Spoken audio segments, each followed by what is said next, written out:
వైఎస్ఆర్ కడప జిల్లా నుండి మలుపు టీవీ సమర్పణ. మంచి మనసున్న మహారాజు ఆపదలో ఉన్న వారిని ఆదుకోవడంలో ముందుండి మరోసారి తన మానవత్వాన్ని చాటుకున్న కడప జిల్లా సర్పంచుల సంఘం అధ్యక్షులు మరియు కొత్తపల్లి పంచాయతీ సర్పంచ్ కొండ్రెడ్డి శివచంద్రారెడ్డి శుక్రవారం ఉదయం సుమారు 11:30 సమయంలో కడప జాతీయ రహదారి పాత టోల్గేట్ వద్ద మైదుకూరు వాసులకు రోడ్డు ప్రమాదం సంభవించింది.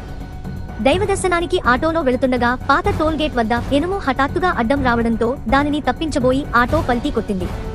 కొత్తపల్లి పంచాయతీ కార్యాలయ పని మీద కడప కలెక్టరేట్ కు వెళ్తున్న కొత్తపల్లి పంచాయతీ సర్పంచ్ జిల్లా సర్పంచుల సంఘం అధ్యక్షులు సంఘటనను గమనించి క్షతగాత్రులను తన వాహనంలో రిమ్స్ హాస్పిటల్ కు తరలించి మెరుగైన వైద్య సహాయం అందించాలని అక్కడి డాక్టర్లను కోరారు.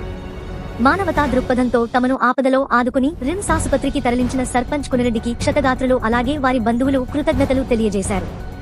ఈ వివరాలు మీ మలుపు టీవీలో వీక్షించారు.